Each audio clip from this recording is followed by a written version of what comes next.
Saya tak setuju pergi ke dokter Jawa itu. Ia macam tukang sihir. Lama-lama kita jadi so Jawa semua. Ah, sudah, kita pergi ke Bapak Ibu saja. Jelas ia kepala suku kita. Anak kau ini udah mau lahir. Jangan so pikir Jawa atau Papua. Sekarang panggil tuh dokter. Kau saja yang panggil. Kau kan yang melahirkan. Ini kan perbuatan kau juga. Siapa itu? Ayo masuk saja, ini hari seperti ini. Tak baik berada di luar rumah. Hah? Melahirkan? Apa yang melahirkan? Ayo mama melahirkan. Ini hari seperti ini ada yang melahirkan. Memang melahirkan tak mau waktu, sama seperti kematian. Mama, ayo masuk bu, masuk bu. Mau melahirkan kan? Ayo masuk bu.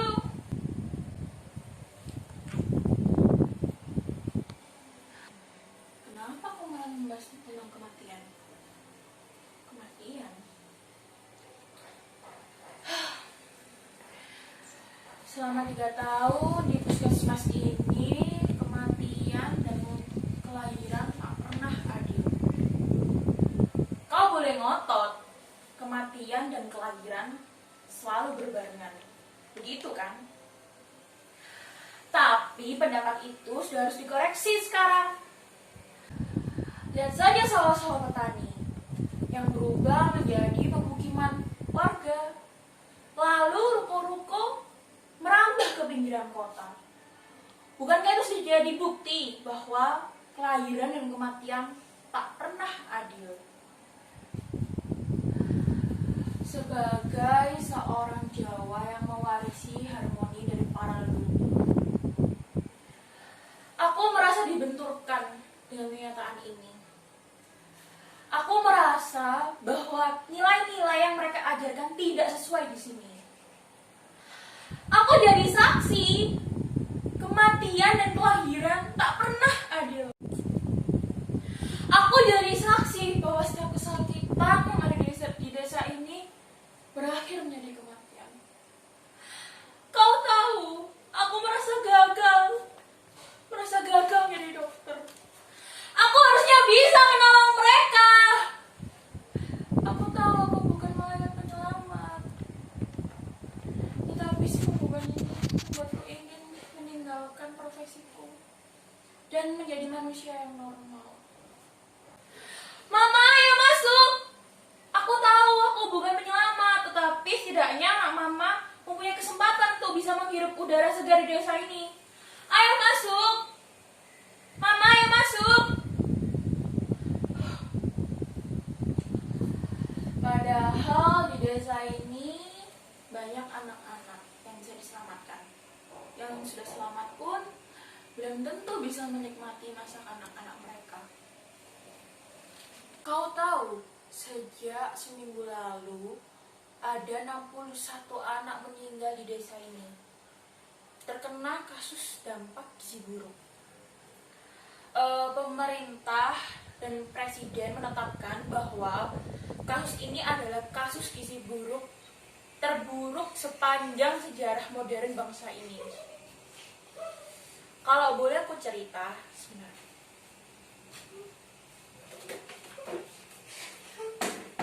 Begini, tapi kau jangan viralkan. Kita kan bersaudara, oke? Jadi ceritanya begini. Dulu di desa ini sulit untuk mendapatkan beras. Untuk mau mendapatkan beras, desa ini harus mengambil dari pulau lain. Nah, untuk mengambilnya perlu menggunakan perahu. Tetapi di tengah perjalanan, perahu-perahu itu menabrak batang kayu. Lalu beras-berasnya hanyut. Dan ya, orang-orangnya mati dimakan buaya. Selama beberapa hari desa ini tidak ada beras. Dan kau tahu bagian apa ujungnya? Mereka menyalahkan aku atas peristiwa ini. Bagaimana bisa mereka menyalahkan aku? Aku kan tidak tahu apa-apa. Aku ingat ada bapak yang bernama Bapak Ibu. Dia berkata seperti ini. Dokter, kami ini orang yang pengen makan. Kami juga lapar, tapi kami juga mau modern. Kalau kami makan beras,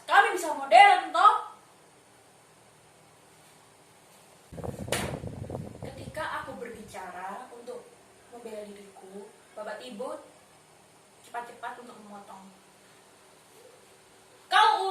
Kau suruh saja itu presiden kirim beras ke sini. Kau tahu sini juga pengen makan. Kita orang lapar. Kita orang juga pengen maju seperti orang Jawa, toh. Lalu tiba-tiba ada dari belakang yang bernama Bapak Koga berkata seperti ini.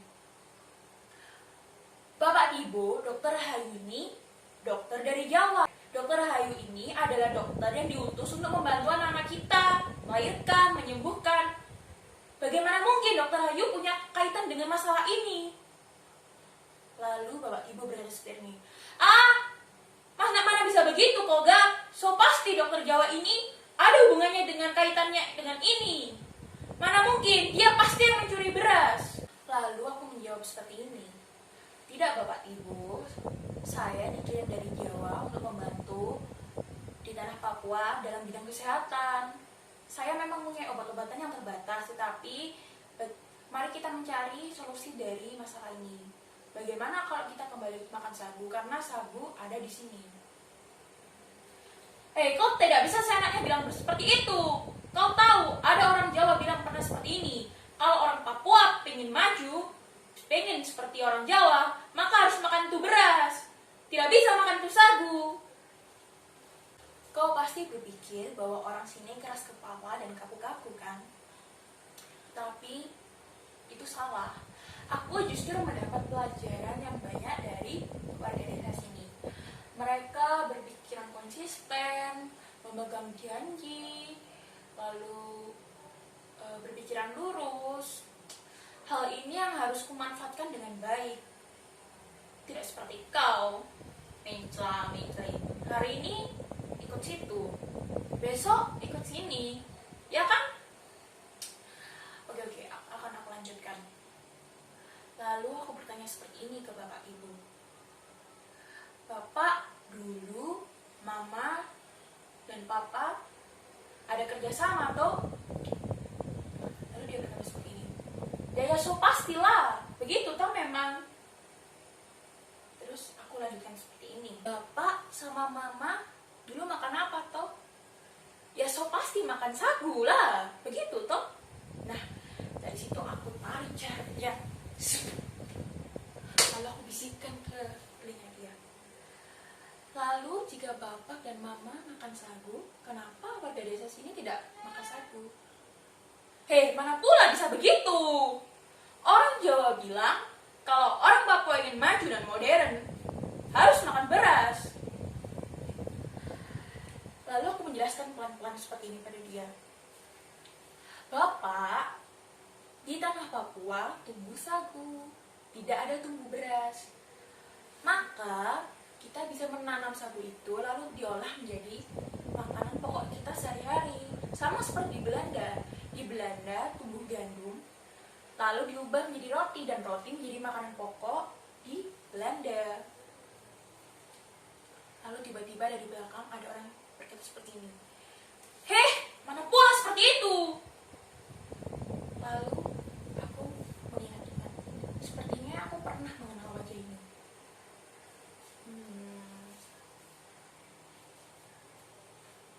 Oh iya, aku ingat.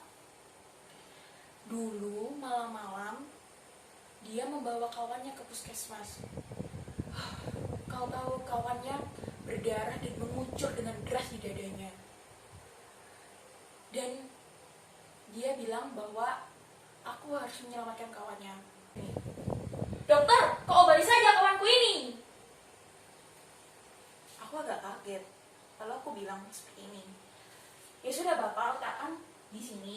Nanti saya obati kawan Bapak. Oh, maaf Bapak, tetapi saya tidak punya pisau yang steril. Untuk mengobati kawan Bapak, Bapak harus membawa kawan Bapak ke rumah sakit kabupaten. Kau tahu, dia menodongkan senjatanya ke kepalaku seperti ini. Dan ya, dia berkata seperti ini. Aduh, terserah, kau kan yang dokter. Pokoknya obati saja kawanku ini. Dia harus selamat. Kalau tidak, kau yang aku ganti tembak. Dia berkata seperti itu. Ya sudah Bapak, saya akan mencoba dengan pisau kurang steril ini, tetapi ya jangan salahkan saya. Ah, kebanyakan cakap. Sudah, obati saja dia. Dia bilang seperti itu. Ya sudah, obati.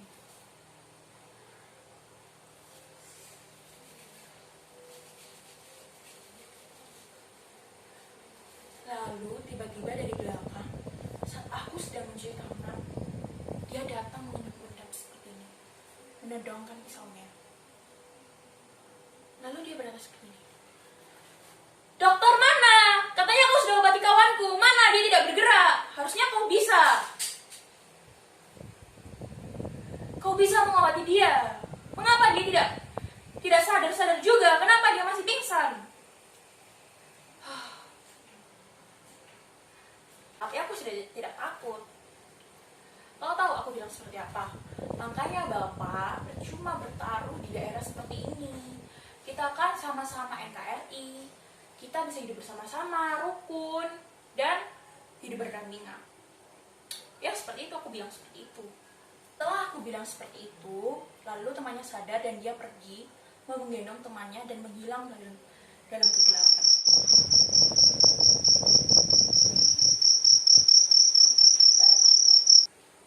Astaga, tadi kan aku sedang bercerita. Sampai mana tadi ceritanya? Oh, sampai orang yang berkata seperti itu ya. Ada orang yang berkata seperti ini, sagu apa lagi yang bisa kita makan? Para tentara sudah menghabiskan sagu itu. Lalu aku memberi saran begini, ya sudah, bagaimana besok kita mencari pohon sagu.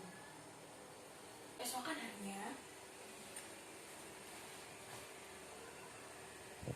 kau tahu, ternyata pohon sagu yang biasanya ditanam di hutan itu tidak ada dan sudah digantikan dengan pohon sawit. Para warga langsung berbalik dan berjalan ke arah pulang. Sejak saat itulah sikap mereka ngotot dan tetap ingin makan beras. Pemerintah Jawa harus bertanggung jawab atas kejadian ini.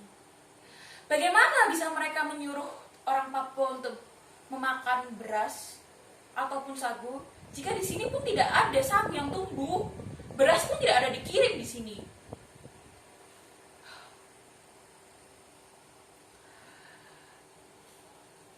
Apa? Bayarkan? Ayo Mama, masuk saja dulu. Kita beri kesempatan hidup untuk anak Mama. Aku tahu, aku bukan penyelamat, tetapi setidaknya bayi Mama itu punya kesempatan untuk hidup. Hidup.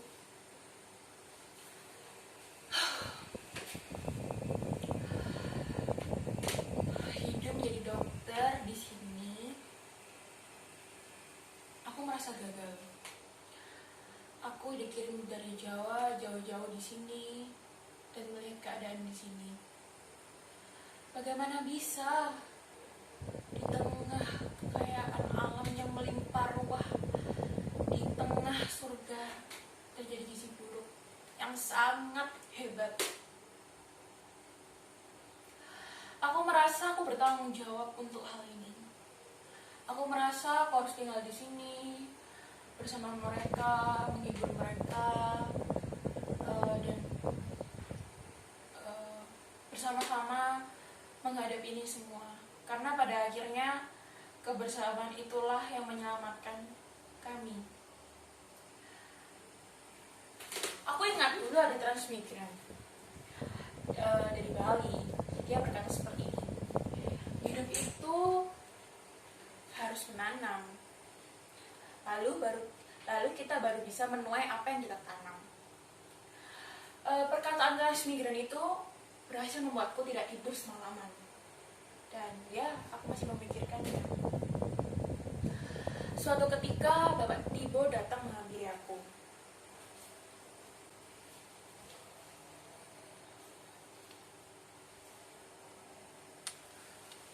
Suatu ketika Bapak Tibo datang menghampiriku. Dia berkata seperti ini, Dokter Rahayu, kita orang tahu dokter sudah tidak makan beras begitu lama. Ini kita orang bawakan hiper untuk dokter. Aku kaget. Ya, kita orang menyadari bahwa keberadaan dokter itu penting untuk kita orang. Dan ya, harusnya kita orang tidak mempermasalahkan beras atau sagu yang harus kita makan. Kau tahu, dia juga mengundangku di acara upacara apa? Kau tahu, dia juga mengundangku ke upacara bakar batu. Sebenarnya aku bingung karena upacara bakar batu itu upacara yang dilaksanakan untuk mensyukuri seperti berkat dan mengikat tali silaturahmi sesama warga. Pada saat di upacara itu, aku memberanikan diri untuk bertanya, dari mana asal libra ini dan mengapa upacara ini diadakan? Lalu tiba-tiba Bapak Ibu mengenalkan aku pada seseorang.